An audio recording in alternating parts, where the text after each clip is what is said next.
Hey everyone, day 117, okay? Still here in Bangkok. Bring you guys quickly up to speed. We left the temple. Monks actually, got us in a cab and paid for us. Very humbling experience. Thank you very much. Bye. Thank you so much. Sent us on our way to another user who reached out, Ron, who lives in Bangkok, and says, hey, listen, you guys need a couple more nights here. Feel free to stay with me. And Ron is by far the most in tune with the geopolitical scene, of anyone we've met on this trip. I was here during the coup in the early 90s. I was there right in the middle of the Black May in 1992. To me, it's a hobby. It's fun to document, to be part of history, to see what's going on, try to understand what's going on. I always joke that I'm the Forrest Gump of Thailand or something like that. I nearby when things are happening, and I always have my camera ready.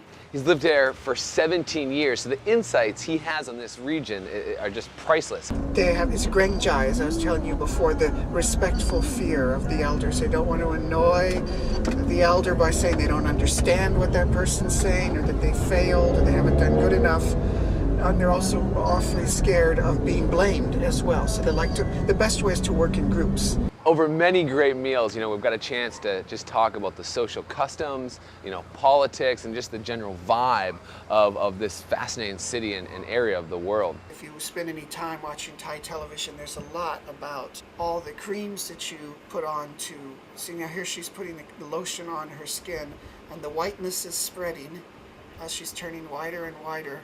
And now she's much whiter, which is very desirable.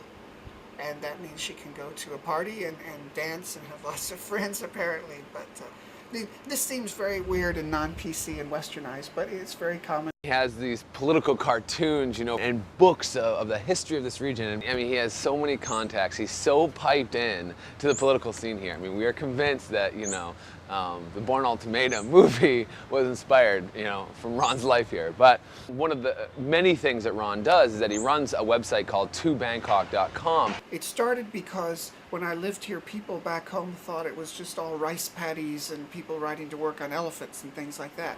And it's a giant metropolis, a big city, huge city on the scale of Los Angeles. So I wanted to show the mass transit, the infrastructure. Eventually got into politics, taking pictures of election posters, translating the Thai newspapers, which have stories that are very different than the ones in English as well. So it's just kind of to try to open a window. And the website motto is almost like being there. So last night was our last night in Bangkok, and Ron's probably the last person to suggest, what we did last night, but there's a big grit and there's an underbelly to this city here in Bangkok, and we felt like, we should go experience it and show it to all of you. So before I go any further, just so you guys know, this is definitely not for kids. Jolt and I are not going to censor the next few minutes of this update. So if there's kids in the room, tell them to leave, and if you don't want to see the graphic detail, I would shut your computer off or turn this off right now.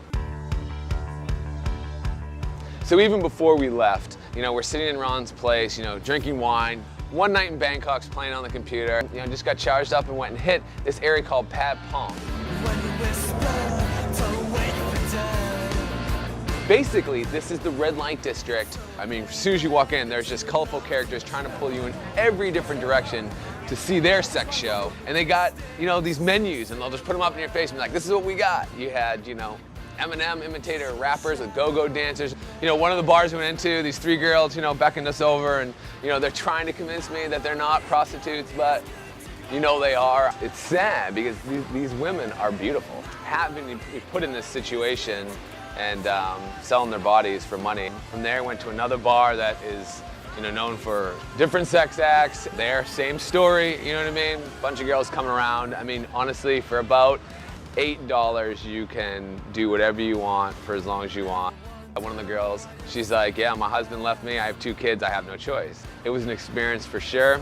So, our night didn't end there. On the way, heading out of that area, we stopped and had a different type of Thai food, had to get my protein fix at the end of the night.